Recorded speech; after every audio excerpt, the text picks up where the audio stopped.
There is something waiting for you tonight.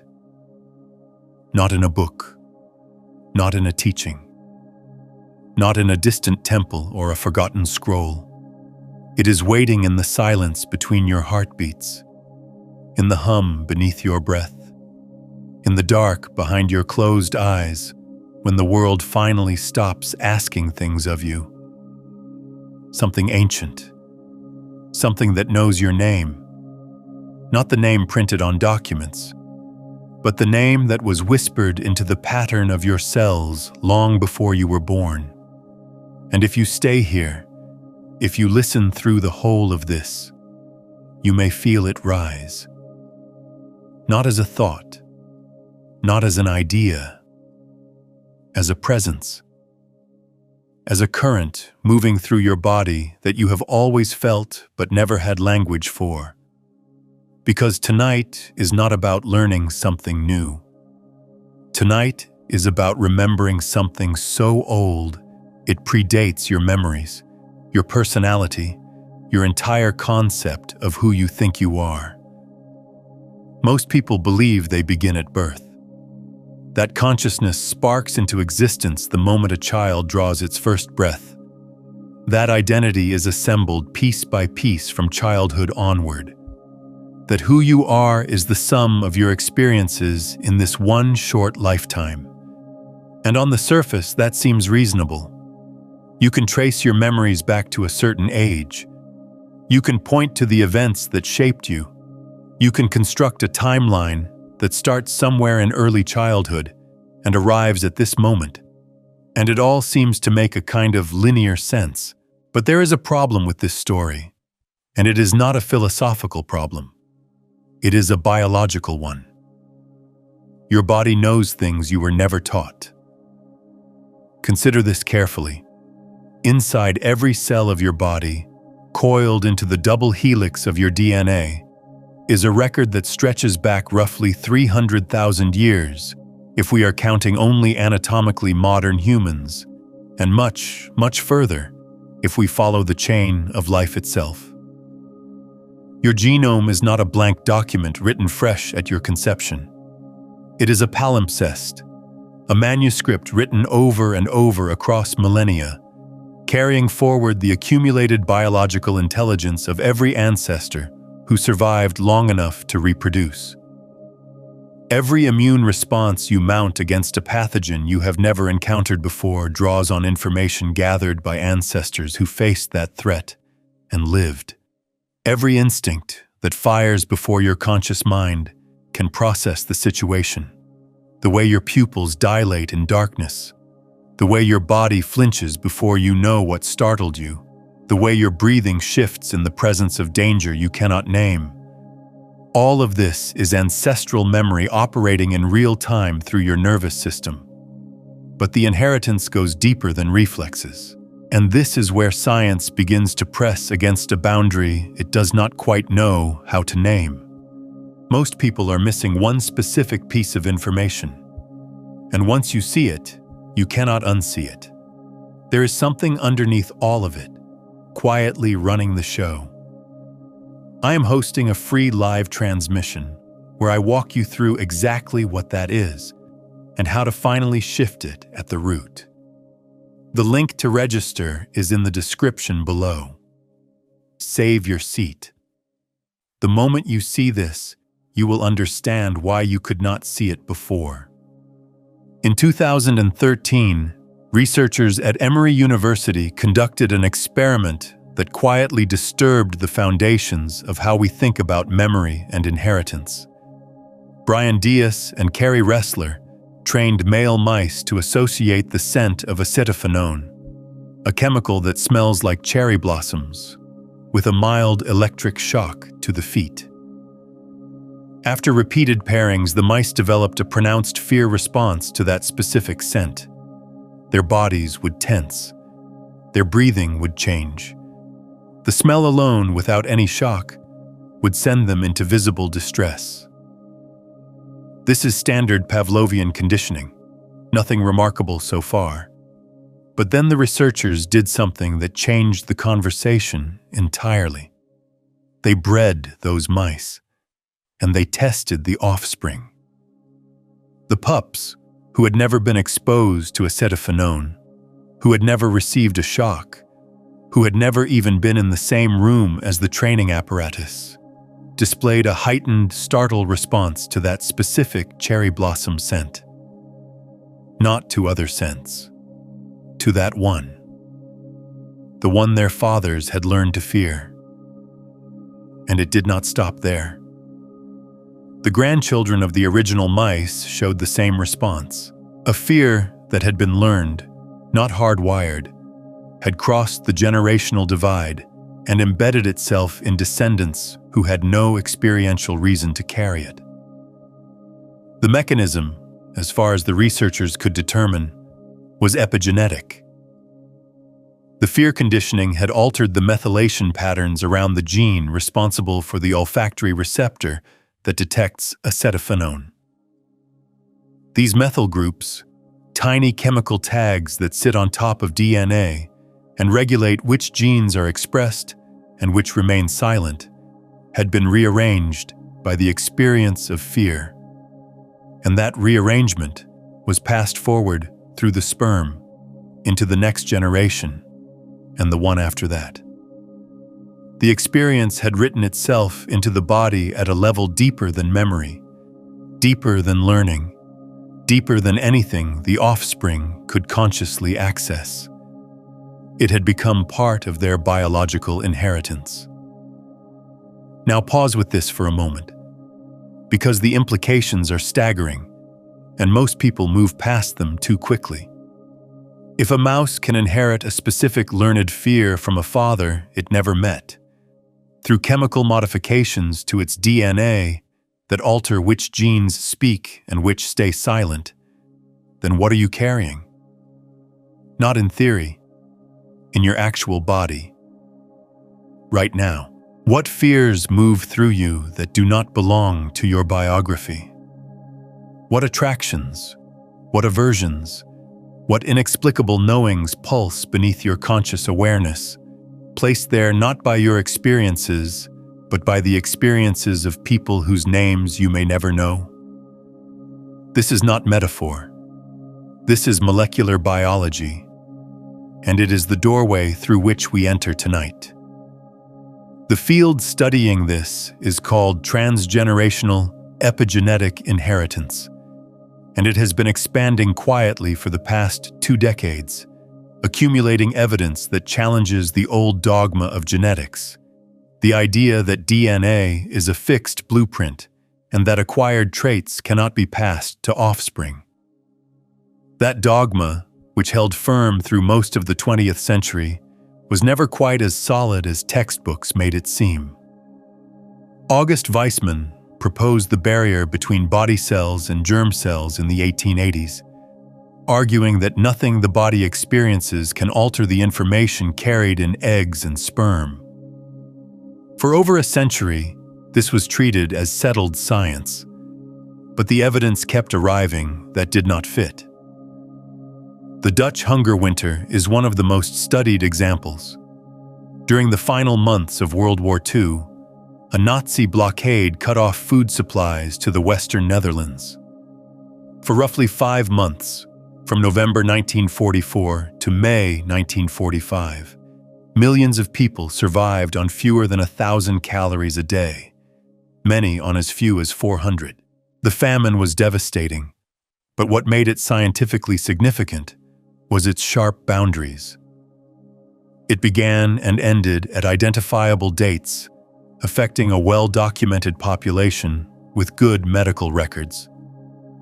Decades later, researchers studying the children conceived during the famine found something they did not expect.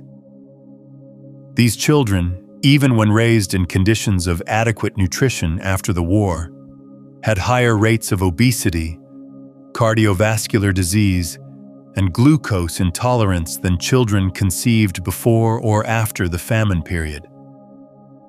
The deprivation their mothers experienced during pregnancy had altered their metabolic programming. But the truly startling finding came when researchers looked at the grandchildren. The grandchildren of women who had been pregnant during the famine also showed metabolic differences, even though they themselves had never experienced food scarcity. The hunger had echoed forward across 2 generations, carried not in stories or cultural memory, but in the epigenetic settings of their cells. Your body is a library of everything your lineage survived. Every famine, every migration, every season of abundance and every season of loss, every moment of terror that flooded an ancestor's bloodstream with cortisol and adrenaline, every moment of profound safety that allowed their nervous system to settle into ventral vagal calm. These are not metaphors for spiritual inheritance. They are measurable biological realities that reshape how your genes express themselves, how your stress response calibrates, how your immune system decides what to fight and what to tolerate. And yet, and this is where the deeper teaching lives, this inheritance is not fixed. The same epigenetic mechanisms that allow experience to write itself into your biology also allow new experience to rewrite it. The tags can be changed. The silenced genes can be awakened. The overexpressed patterns can be quieted. Your body is not a museum of ancestral trauma. It is a living conversation between past and present, and you have a voice in that conversation. You have always had a voice. You simply may not have known you were speaking. If this is resonating with something deep inside you, take a moment to hit the like button and subscribe to the channel so you do not miss what comes next. Now let us continue. There is an old understanding, carried in traditions far older than modern genetics, that the ancestors are not gone, that they persist, not as ghosts in the way horror films imagine them, but as active presences woven into the fabric of the living. In the Yoruba tradition of West Africa, the concept of Ori refers to the inner head, the spiritual essence that carries one's destiny and is intimately connected to one's ancestral lineage. The Ori is not separate from the person. It is the deepest layer of self, the place where individual consciousness meets the accumulated wisdom of those who came before. When a Yoruba elder says that the ancestors speak through you, they are not being poetic. They are describing a relationship between the living and the dead that is as real and as functional as the relationship between a root system and the tree it feeds. In the Japanese tradition of ancestor veneration, the Butsudan, the household altar, is not a relic of superstition. It is a technology of connection. Families speak to their ancestors daily, offer food and incense, report on the events of their lives. The practice is not about worship in the way Western minds tend to interpret it. It is about maintaining a living relationship with the intelligence that preceded you and continues to flow through you. The assumption underlying the practice is that consciousness does not terminate at death, that the accumulated wisdom, love, and even unresolved pain of those who came before remains accessible to those who know how to listen. And now molecular biology arrives at a strikingly similar conclusion through an entirely different door. The experiences of your ancestors are not gone. They are folded into your cells, expressed through your physiology, shaping your perceptions and responses in ways you may never consciously recognize unless you learn to pay a very specific kind of attention. So what does it mean to listen? Not to read about this, not to think about it, to actually listen with your body tonight? There is a particular quality of attention that most people never practice because no one teaches it. It is not the sharp, focused attention you use to solve a problem or follow a conversation. It is not the diffuse, wandering attention of daydreaming. It is something between and beneath both of those. The closest word in English might be receptivity, but even that does not capture it fully. It is the kind of attention your body naturally falls into in the moments just before sleep, when the thinking mind begins to loosen its grip and something older, something wider, something that does not think in words begins to surface. Neuroscience has a name for this transitional state. It is called the hypnagogic state, the threshold between waking and sleeping, and it is one of the most neurologically interesting phases of consciousness. During hypnagogia, the brain shifts from the beta wave dominance of active waking consciousness, those fast, tight oscillations associated with focused thought and problem solving, into the slower, more expansive alpha and theta wave patterns. Alpha waves, oscillating between 8 and 12 Hz, are associated with relaxed awareness, the state you enter when you close your eyes and stop efforting. Theta waves, between 4 and 8 Hz, are associated with deep meditation, memory consolidation, and the kind of fluid, associative cognition that produces creative insight. What is remarkable about the hypnagogic state is that it is not simply a transition zone you pass through on the way to sleep. It is a distinct state of consciousness with its own properties. During hypnagogia, the prefrontal cortex, the seat of executive function, logical reasoning, and the narrative self begins to quiet. The default mode network, which maintains your sense of being a separate, continuous self moving through time, loosens its coherence, and in that loosening, something else becomes available. Images arise that you did not generate. Sounds occur that have no external source. Fragments of memory surface that do not belong to your waking autobiography. Many people dismiss these as random neural firing, the brain's screensaver. But there is a growing body of research suggesting that the hypnagogic state provides access to information processing that is normally beneath the threshold of conscious awareness. Thomas Edison famously used hypnagogia as a creative tool. He would sit in a chair holding steel balls in his hands, with metal plates on the floor beneath them.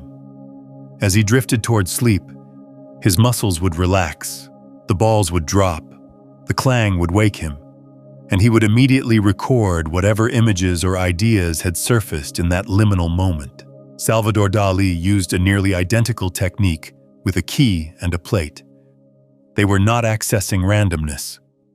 They were accessing a layer of cognition that the waking mind normally overrides, a layer where associations are freer, where the boundaries between self and not self become more permeable, where information that the conscious mind has filtered out can finally reach awareness. Now consider this in the context of ancestral memory.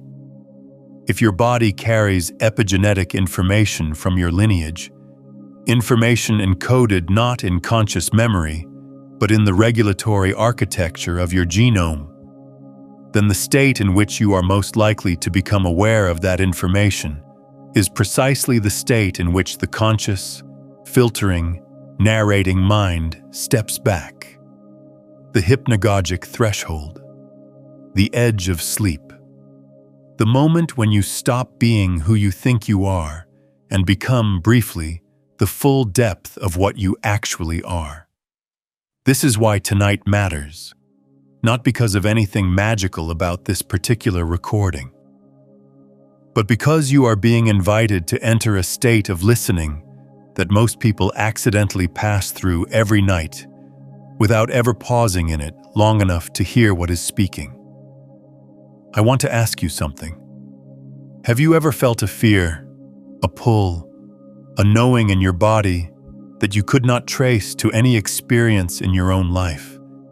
Something that felt older than you?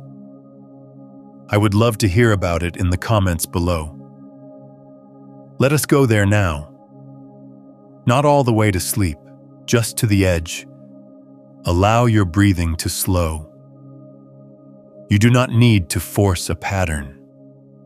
Simply notice that your breath is happening, and let the noticing itself become the only thing you are doing. Feel the weight of your body wherever it is resting. Feel the places where your skin meets fabric or air. Feel the subtle pull of gravity holding you, not as a force acting on you from outside, but as a relationship between your body and the earth, a conversation that has been happening without interruption since the moment you were born. Now bring your attention to your hands, not to the idea of your hands, to the actual sensation in your palms and fingers right now. You may notice warmth. You may notice a faint tingling, almost like a low electrical hum. You may notice nothing at first, and that is fine. Stay with it.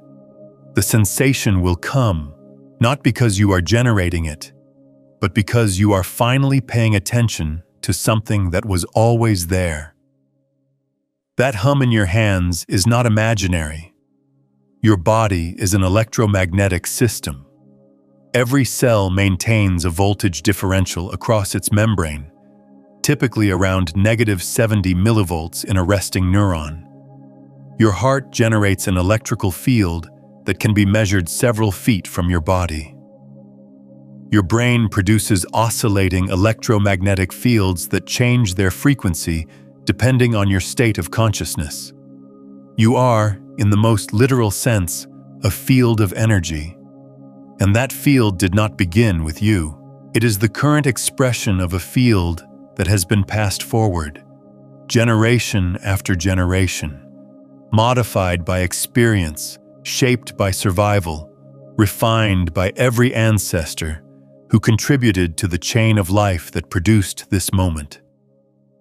When you feel that hum in your hands, you are feeling the aliveness that preceded you. You are feeling the charge that your ancestors carried in their own bodies, the same bioelectric potential that powered their movements, their heartbeats, their moments of courage and their moments of rest. It has never stopped. It has only changed form. Now let your attention move from your hands to the center of your chest, not to your physical heart, though it is there, to the space around it. The felt sense of your chest as a region of experience. In many contemplative traditions, this area is considered the seat of what might be called deep knowing, the place where intuition lives, where gut feelings actually register before the gut, where the body's intelligence speaks before the mind can translate it into language. HeartMath Institute research has documented something remarkable about the heart's electromagnetic field. It is roughly 60 times greater in amplitude than the brain's electromagnetic field and can be detected up to 3 feet away from the body using magnetometers. More intriguingly, their research suggests that the heart processes certain types of emotional and intuitive information before the brain does. That the heart's neural network, which contains approximately 40,000 neurons of its own, responds to incoming stimuli milliseconds before the cortex registers them. The heart knows before the mind knows, and the heart's way of knowing is not verbal, not analytical, not sequential. It is immediate, holistic, and felt. When ancestral traditions speak of the heart as the organ of connection to lineage, to the dead, to the deep past, they are pointing at something that electrophysiology is only beginning to map. The heart is not just a pump, it is a processing center, and its field, that 60 times stronger electromagnetic signature, may be the medium through which information that does not travel through ordinary sensory channels becomes available to awareness. Stay with the feeling in your chest. Do not try to make anything happen. Do not visualize ancestors or construct images. Simply remain present to whatever is there. It may feel like warmth. It may feel like pressure. It may feel like an emotion that does not have a name, something between grief and gratitude, between longing and arrival. Whatever it is, let it be. You are not creating it. You are receiving it. There is a concept in quantum physics that bears directly on what is happening in this moment, and it is one of the strangest and most well-confirmed phenomena in all of science. It is called quantum entanglement, and it describes a condition in which two particles that have interacted become correlated in such a way that the state of one instantaneously reflects the state of the other, regardless of the distance between them. Measure the spin of one particle, and the spin of its entangled partner is determined at the same moment, whether it is across the room or across the galaxy. Einstein famously called this spooky action at a distance because it seemed to violate the principle that nothing can travel faster than light. But experiment after experiment, most definitively the work that earned Alain Aspect, John Clauser, and Anton Zeilinger the Nobel Prize in Physics in 2022, has confirmed that entanglement is real. The correlations are not carried by any signal traveling between the particles. They are a feature of the system itself, a non-local connection that exists independent of space and time as we normally understand them. Now, entanglement as physicists study it applies to subatomic particles under carefully controlled conditions. It would be scientifically irresponsible to claim that human beings are entangled with their ancestors in the same technical sense, but it would be equally irresponsible to ignore the structural parallel. Because what entanglement reveals is that separation, the idea that two things which were once connected become fully independent once they are apart, is not a fundamental feature of reality. At the quantum level, connection persists. Correlation persists. The history of interaction leaves a mark that distance does not erase. And what is your relationship to your ancestors, if not a history of interaction so deep that it is literally written to every cell of your body? You were not merely influenced by them. You were constructed from them.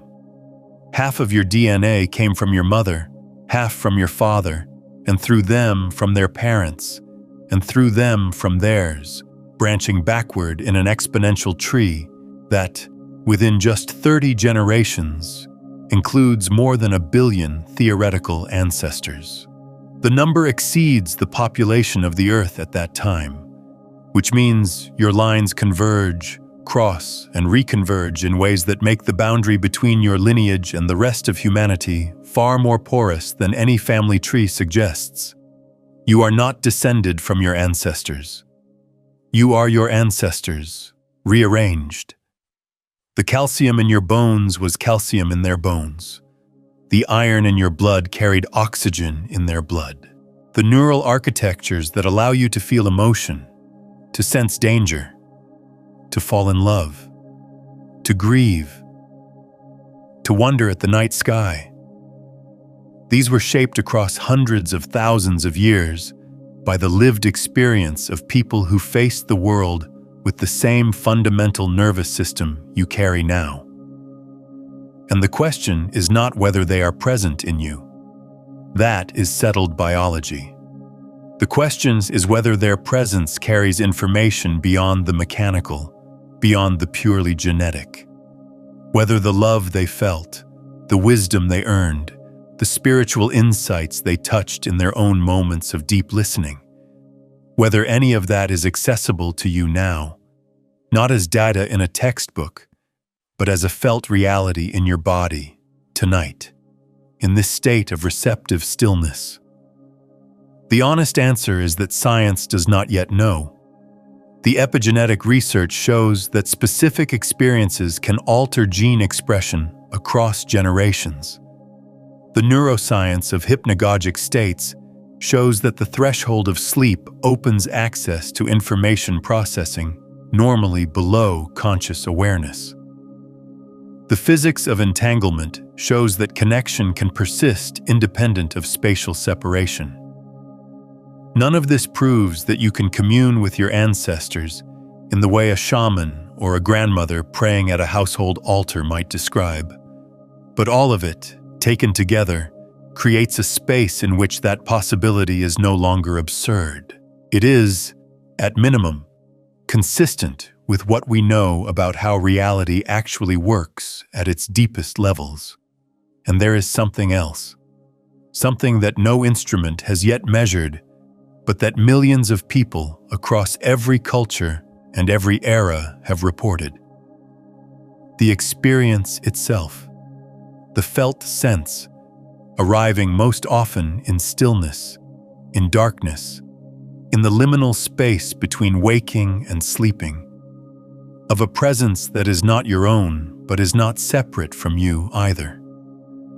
A warmth that enters the chest, a sudden knowing that has no source in your personal experience, a feeling of being accompanied, of being held, of being part of something so much larger than your individual story that the boundaries of your identity soften, and for a moment, you are not a person remembering ancestors. You are the living edge of an unbroken wave of consciousness that stretches back to the first human who looked up at the stars and wondered what they were. This is what the traditions mean when they say the ancestors claim you. Not that something takes you over, not that you lose yourself, but that you are recognized, that the fullness of what you are, the depth that your daily identity barely hints at, rises to the surface and is met by something that has been waiting for exactly this moment of your willingness to feel it. If you are feeling that recognition stirring in you now, there is something deeper I want to share. Have you spent years chasing manifestation, visualizing, affirming, raising your vibration, only to watch the same patterns repeat? Every traditional method assumes the same thing, that you are separate from what you want. That separation was never real. You were chasing a signal you were already broadcasting. Beyond the frequencies, a quantum guide to consciousness mastery walks through all 9 frequencies, from the dense transmissions trapping you through the ascending currents to the master frequencies where consciousness becomes the field. Every method you tried sent a signal outward. This one tunes the signal you already are. Every day you delay, your nervous system broadcasts the same old signal, and breaking free gets harder. So move on it tonight. The link is in the pinned comment below. Now let us return to the body where this ancestral recognition lives. Let us go deeper into the body now. Because the body is where this recognition lives, not in the mind. There is a phenomenon in trauma research that has profound implications for ancestral work, and it is called implicit memory. Unlike explicit memory, which is conscious, narrative, and time-stamped, the kind of memory that lets you recall what you had for breakfast or what happened on your 10th birthday. Implicit memory is unconscious, somatic, and timeless. It lives in the body as sensation, as posture, as reflex, as the particular way your shoulders tighten when someone raises their voice, or the way your stomach drops when you sense disapproval. Implicit memories do not feel like memories. They feel like the present. They feel like reality. They feel like this is just how I am. Bessel van der Kolk's research on trauma and the body has shown that traumatic experience is stored primarily in implicit memory, in the brainstem and limbic system rather than in the cortical areas responsible for narrative and context. This is why trauma survivors can be triggered by a scent, a sound, a quality of light that resembles the original threatening situation, and their body responds as if the threat is happening now, even when their conscious mind knows they are safe. The body does not know a difference between then and now. For the body, the past is always present. Now extend this understanding across generations through the lens of epigenetic inheritance.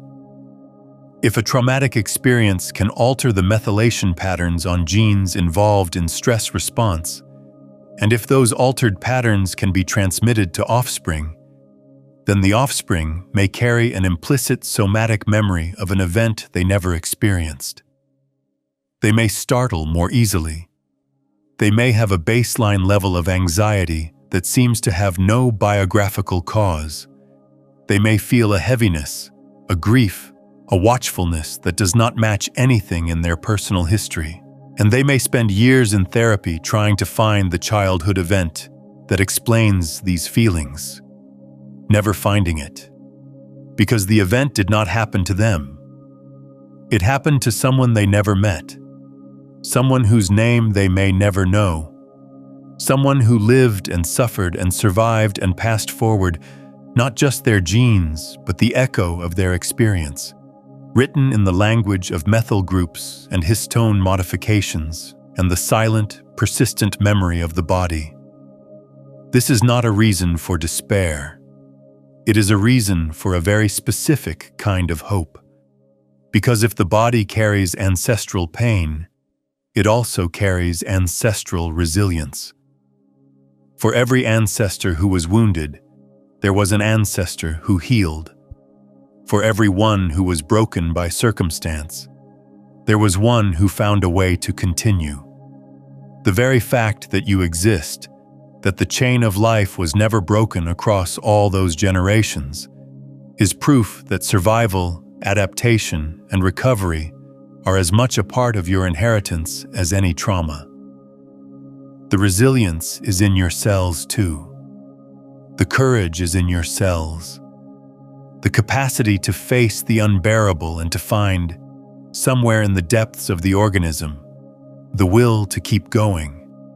That is your birthright, as surely as any wound. And here is where the practice becomes precise, because you can learn to distinguish between what is yours and what is inherited. You can learn to feel the difference in your own body between a fear that belongs to your biography and a fear that arrived with you, pre-installed, part of the ancestral operating system. The biographical fear has context. You can usually trace it to a moment, a person, a situation. The ancestral fear is contextless. It simply is. It lives in you like weather, like a climate you were born into, and it shapes your experience so pervasively that you mistake it for your personality.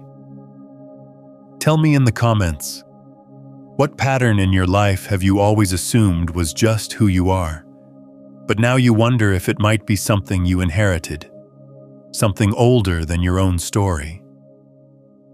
Tonight, as you listen, as your breathing slows and your thinking mind softens, you may begin to notice sensations that do not have stories attached to them. A tightness in the throat that is not about anything you can name. A warmth in the belly that seems to come from nowhere. A sudden impulse to weep that is not sadness exactly, but something more like recognition, like meeting someone you have always known but never seen. These are the places where the ancestral layer speaks. Not in words, in sensation, in the body's own language, which is older than any human language, older than speech itself. When you notice one of these sensations, do something very simple. Place your attention on it the way you would place your hand on the shoulder of someone who is crying. Not to fix, not to change, not to understand, just to be with. Just to say, with your attention, I am here. I feel you. You are not alone. This is the act that the traditions call honoring the ancestors. It is not a ritual performed with candles and altars, though those can be beautiful. At its root, It is an act of attention. It is the willingness to feel what has been passed to you without flinching, without numbing, without rushing to make it mean something. It is the willingness to be a conscious witness to the full depth of your own inheritance. And something happens when you do this. Something that the epigenetic research hints at, but that the contemplative traditions have known for centuries. The pattern begins to change. Not because you forced it, because you witnessed it.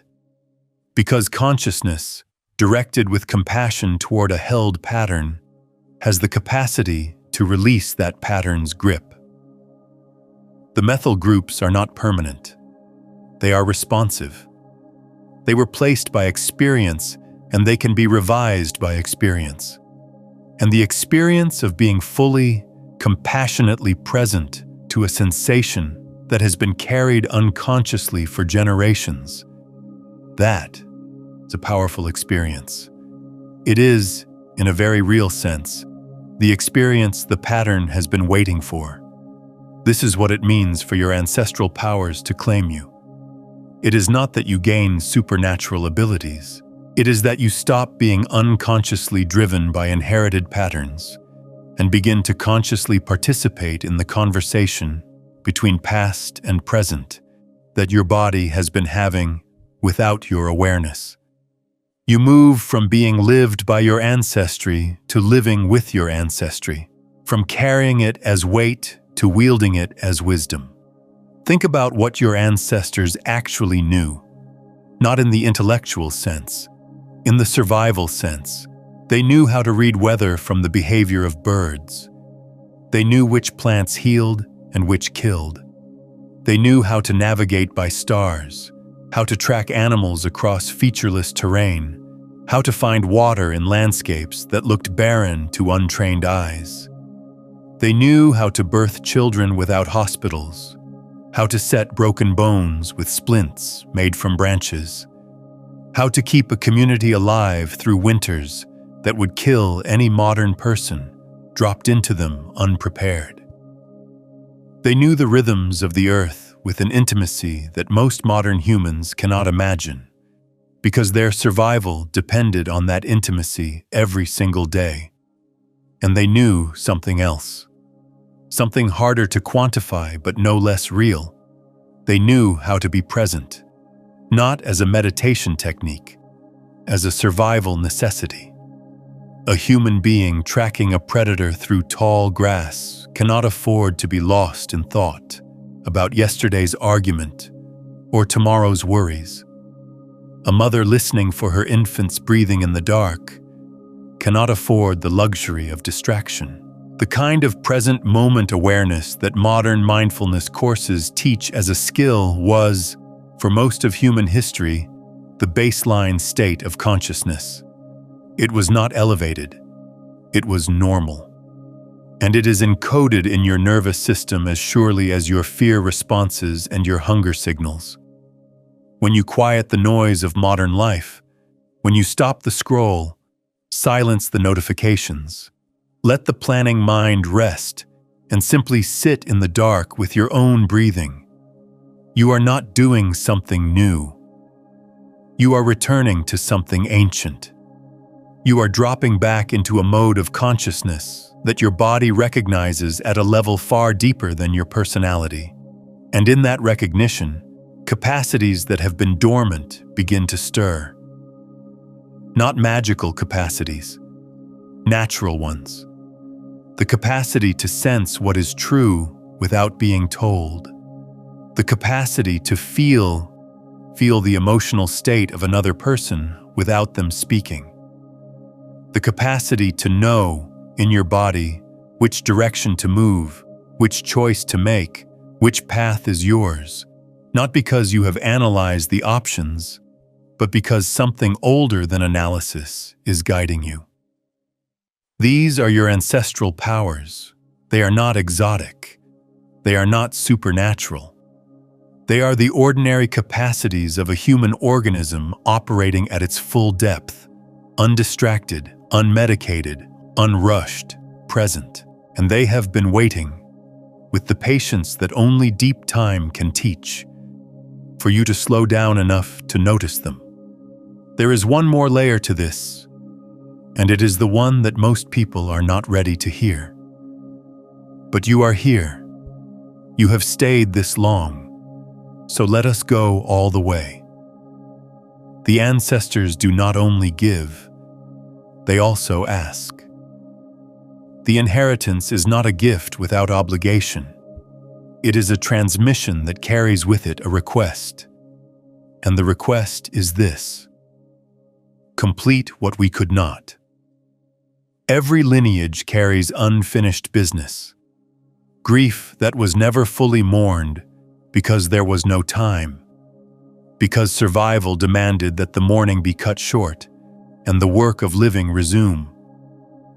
Love that was never fully expressed because the language was not available, because the culture forbade it, because the beloved died before the words could be spoken. Truth that was never fully lived because the cost was too high, because the society would not permit it, because fear won over authenticity in a moment that could not be revisited. These incompletions do not disappear when the person who carried them dies.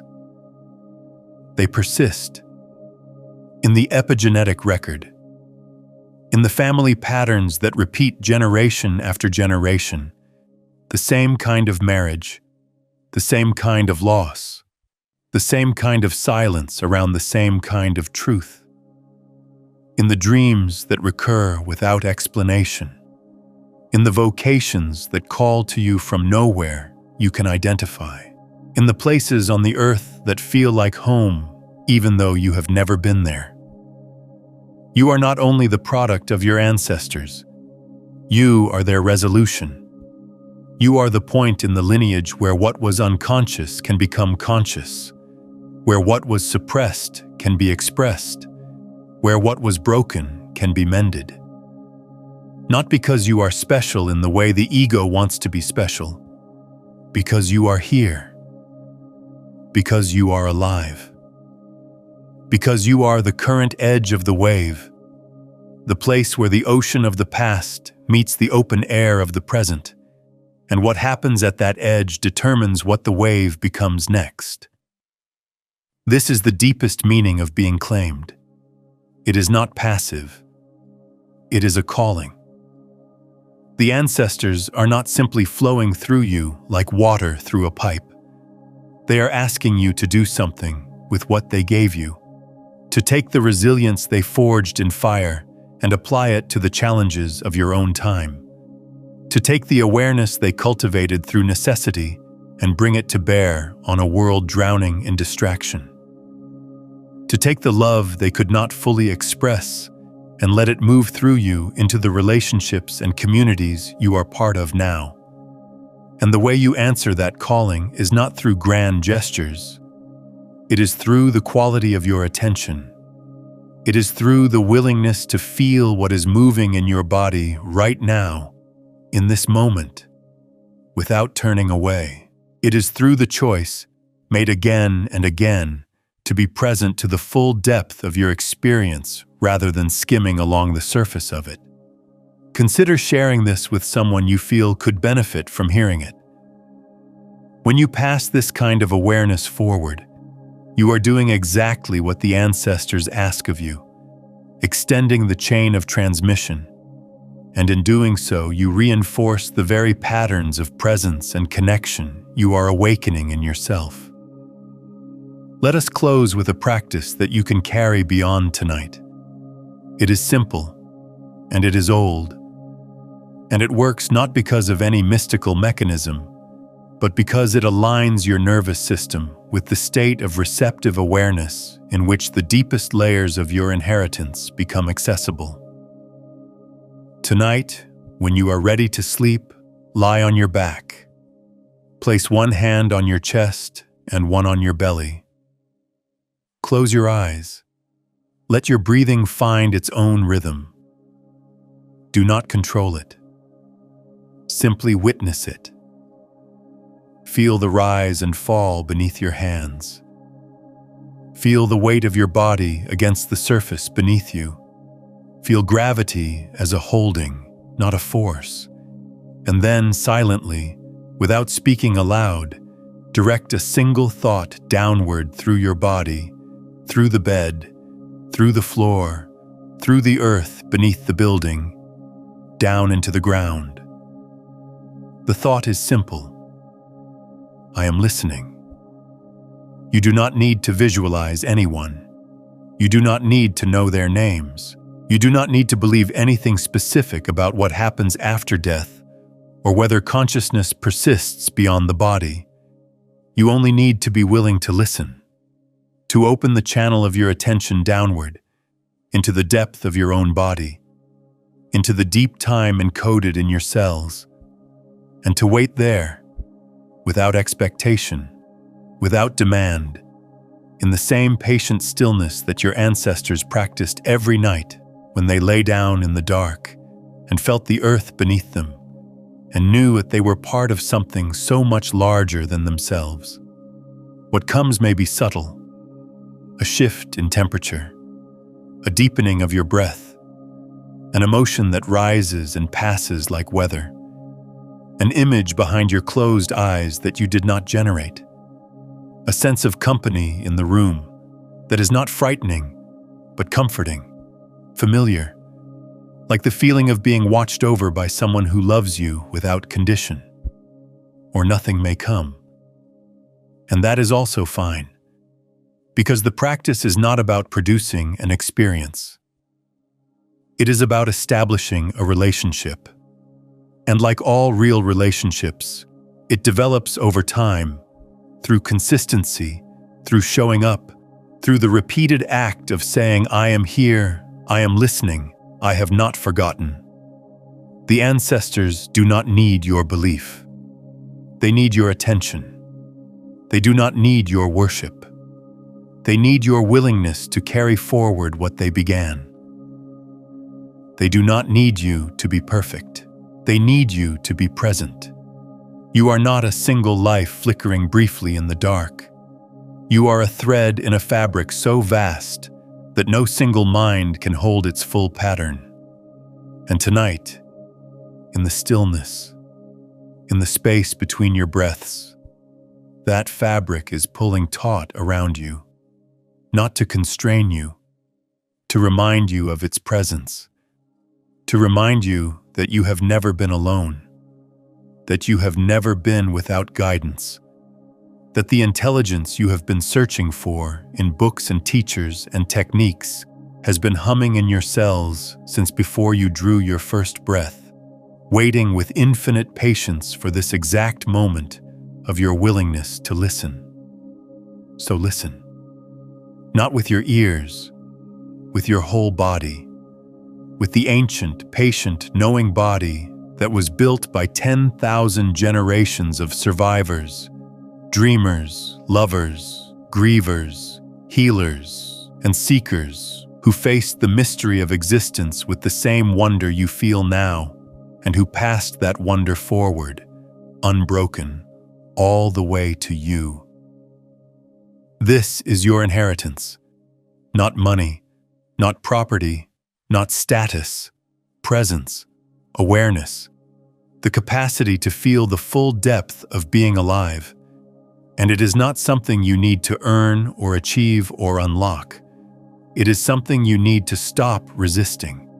It is something you need to let rise. It is something that, if you are quiet enough, if you are still enough, if you are willing enough, will claim you. Not as a possession, as a recognition. The way the ocean claims a wave. Not by taking it, by reminding it what it has always been. Stay here as long as you need. Let the silence hold you. Let the darkness be a comfort, not a threat. And if you felt something tonight, anything at all, a warmth, a knowing, a softening, a tear, let that be enough. Let that be the beginning. You are not searching for your ancestors. They have already found you. They found you before you were born. They are the reason you are here, and the only thing left is for you to turn toward them, with your attention, with your breath, with the full weight of your living presence, and say the only thing that needs to be said. I hear you. I am here, and I will carry this forward. If this reached something in you tonight, something that felt older than your usual thoughts, sit with it. Do not rush to the next thing. Let it settle into your body the way rain settles into soil. And if you want to return to this space, if you want to go deeper into the territory where science and spirit meet, and where the noise of the world falls away and something truer rises in its place, stay close. There is more to explore. There is always more, because the depth has no bottom, and the ancestors have been waiting a very long time for someone willing to listen all the way down.